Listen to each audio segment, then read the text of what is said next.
వచ్చేద్దాం సార్, ఇంకా సలార్కి వచ్చేద్దాం, మనం ఎక్కువ వెయిట్ చేయించకూడదు ఆడియన్స్ని.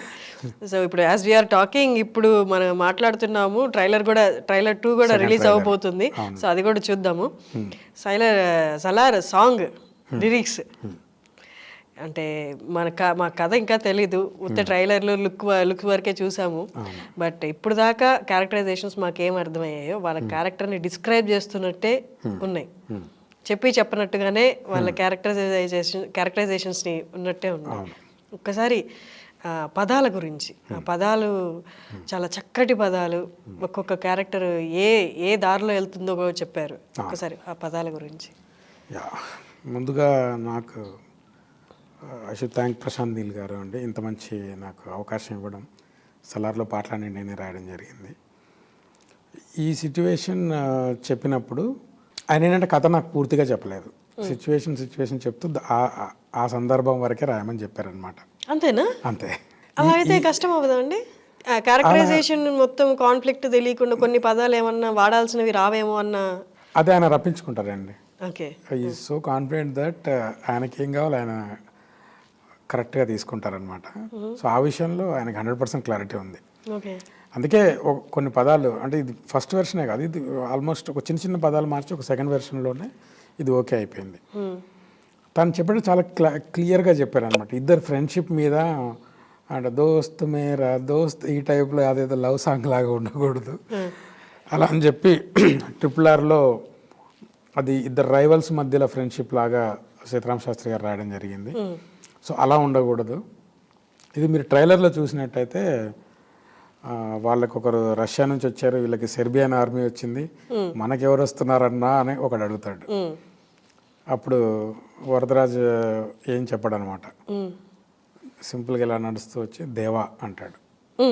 అంటే వాళ్ళకి రష్యన్ ఆర్మీ ఉంది, వీళ్ళకి సెర్బియన్ ఆర్మీ ఉంది, మనకి ఏ ఆర్మీ ఉంది అంటే దేవా వన్ మ్యాన్ ఆర్మీ. సో ఇక్కడే ట్రైలర్లో చూపించారు, నాకు ఇదే చెప్పారనమాట. మీకు చెప్పింది కూడా అంతే, సందర్భం ఇదే. ఒకడున్నాడు, వాడు ఆర్మీ, ఒక ఫ్రెండ్ కోసం ఒక ఆర్మీ తనకు తాను కదిలిస్తుంది, ఇది సిచ్యువేషన్. మన ట్యూన్ వినిపించారు. ట్యూన్ విన్న వెంటనే నేను అంటే ఒక ఫ్రెండ్ కోసం, ఫ్రెండ్ రిస్క్లో ఉన్నాడని ఒకటి కదిలిస్తున్నాడు, వాడు ఎలాంటి వాడు అయి ఉంటాడు, మెటాఫర్స్ ఎక్కువ వాడదామని నేను డిసైడ్ అయ్యాను అనమాట. ఓపెనింగ్ తోటే అంటే మన మొత్తం టోటల్ వరల్డ్కి శక్తికి మారుపేరే సూర్యుడు. సూర్యుడి మీదే మన భూమి ఆధారపడి ఉంది. సో అక్కడి నుంచి స్టార్ట్ చేద్దామని చెప్పి, సూర్యుడు ఎండ తగులుతుందని గొడుగు పట్టుకొని వస్తున్నాడు మిత్రుడి కోసం. సూర్యుడే గొడుగు పట్టి వచ్చాడే భుజం తట్టాడు, నేనున్నారా అని. ట్రైలర్లో ఇది కూడా ఉంది, నువ్వు పడుకో నేనున్నా కదరా, ఒక అభయం ఇస్తున్నాడు అనమాట. I'm there for you. గొడుగు అంటే అక్కడ అభయం అంతే. సూర్యుడు గొడుగు పట్టి వస్తున్నాడు అంటే అంతే కదా, తనే గొడుగు పట్టి వస్తున్నాడు ఫ్రెండ్ కోసం. సూర్యుడు మరి చీకటిలో ఉన్నాడు కదా, చిమ్మ చీకటిలోను నీడల ఉండేటోడు, రెప్పనొదలక కాపు కాసెడి కన్నువాడు.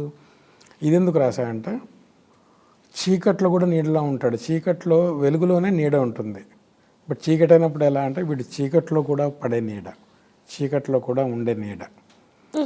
అందరూ కంటికి రెప్పలా ఉన్నారంటారు, కంటికి సేఫ్ గార్డ్ రెప్ప, కంటిని కాపాడేది రెప్ప. బట్ రెప్ప నొదలక కాపు కాసడి కన్నువాడు, ఈ కన్ను 24/7 రెప్పకి కాపు కాస్తుంది. This is the meaning of these lines. Maybe characterisations కూడా అంతేనేమో. ప్రభాస్ గారు మెయిన్, అది మీ ఊహకే వదిలేస్తున్నాను ఎవరు ఏంటి అనేది. బట్ ఎవరి కోసం వస్తున్నారు మీకు ట్రైలర్లో క్లియర్గా చూపించారు. ఇది రెప్ప నొదలక కాపు కాసడి కన్నువాడు అంటే కంటికి రెప్పై ఉంటామంటాం కదా, కాదు రెప్పకే కన్నై ఉన్నాడు అని రివర్స్లో ట్రై చేశాను అనమాట. తర్వాత ఆకాశం ఇడిసి పెట్టి ముద్దెట్టే పొలము మట్టి ఎండ బగబగ తీర్చే చునుకుల దూకుతాడు, ముప్పు కలగక ముందు నిలబడి ఆపుతాడు. ఫస్ట్ నేను ఇది లిరిక్స్ ఎక్స్ప్లెయిన్ చేయడం కోసమే పాడుతున్నా అండి. నాకు అసలు బాగోదు.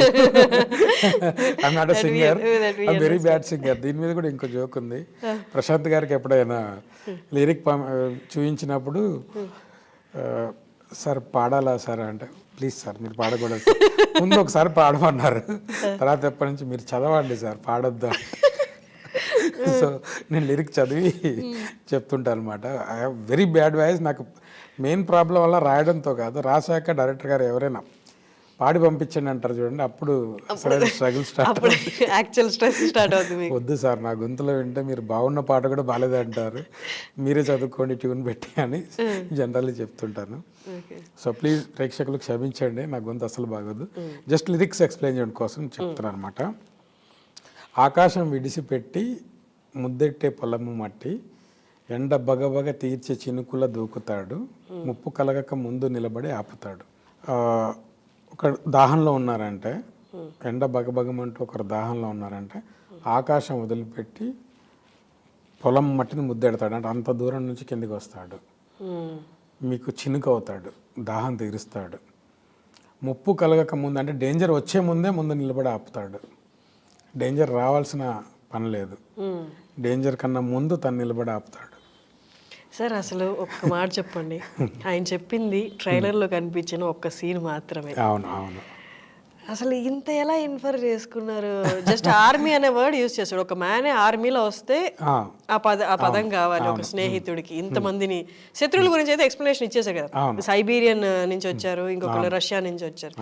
సో వాళ్ళ గురించి మన అవగాహన, ఇంత దాన్ని ఎదుర్కోవడానికి ఒక మ్యాన్. కానీ మీరు ఇంత ఎలా సార్, అసలు ఎలా పాసిబుల్ అవుతుందో లిరిసిస్ట్ అసలు ఎంత అంటే ఆయన మేజర్ వర్క్ అంతా మీ మైండ్ మీదే పెట్టేశారు కదా. అవునండి, ఈ ట్రస్టెడ్ మీ. లైక్ ఇప్పుడు మీకు ఎక్కువ ఇన్ఫర్మేషన్ ఇచ్చేస్తే మీ పని తక్కువ అయిపోద్ది. మీకు ఒక లైన్ ఇచ్చి ప్లీజ్ చెప్పండి. యా అంటే అదే అండి, ఇప్పుడు ఒక మాట ఆగిపోయిన దగ్గర పాట మొదలవుతుంది అంటారు. సో ఒక డైరెక్టర్ తను చెప్పాలనుకునే డైలాగ్లో కాకుండా పాట రూపంలో చెప్పాలనుకున్నప్పుడే మా అవసరం పడుతుంది. సో ఇలాంటప్పుడే మా పెన్నుకు పని పడుతుంది.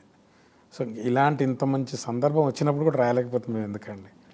సో మా ఇమాజినరీ వరల్డ్లో నేను ఆ క్యారెక్టర్స్ని ఊహించుకుంటూ వాళ్ళ మెటఫర్స్ ఇస్తూ ఒకరిని ఒకరితో పోలుస్తూ అలా రాయడం జరిగింది. పల్లవి అంతా నేచర్తో అలా పోలుస్తూ, ఇక్కడ ఇంకా ఫిజికల్ మ్యాటర్స్లోకి చరణం. లైక్ ఖడ్గమొకడైతే కలహాలు ఒకడివిలే, సో ఒకడు గర్జన ఒకడు ఉప్పెన వెరసి ప్రళయాలే, సైగ ఒకడు సైన్యమొకడు కలిసి కదిలితే కదనమే, ఒకరికొకరని నమ్మి నడిచిన స్నేహమే ఇదిలే, నూరేళ్ళు నిలవాలే. ఖడ్గం ఒకడు అంటే ఖడ్గం షార్ప్గా ఉంటుంది, బట్ దానంతలో అది ఫైట్ చేయలేదు, దాన్ని నడిపించి అంటే దాన్ని పట్టుకొని కలహం చేసినాడు ఒకడు. ఖడ్గం ఒకడైతే కలహాలు ఒకటే వీళ్ళే. ఒకడు గర్జన, ఒక సింహం. కేజీఎఫ్లో డైలాగ్ ఉంది, గాయపడ్డ సింహం శ్వాస గర్జన కంటే గాయపడ్డ సింహం శ్వాస గర్జన కంటే భయంకరంగా ఉంటుంది. అలా ఒకటిది గర్జన అయితే ఒకడు ఉప్పెన, ఇద్దరు కలిస్తే ఇంకా ప్రళయాలే, ఇక్కడ డిస్ట్రక్షనే అన్నట్టుగా అలా రాశా అనమాట. సో సైగ ఒకడు సైన్యం ఒకడు, మీకు తెలుసు సైన్యం ఎవరు అనేది. సైగ జస్ట్ ఒక చిన్న కంటి సైగ చాలు అంతే, సైగ ఒకడిస్తే సైన్యం ఒకడు అవుతాడు. సో కలిసి కదిలితే కథనమే, యుద్ధమే ఇంకా. సో ఇది ఒకరికొకరు అని ఇద్దరు నమ్మారు, ఒకరినొకరు నమ్మి నడిచారు. ఈ స్నేహం అనేది నూరేళ్ళు ఉండాలి అని అలా దానికి చరణానికి ఆ క్లోజర్ ఇచ్చా అన్నమాట.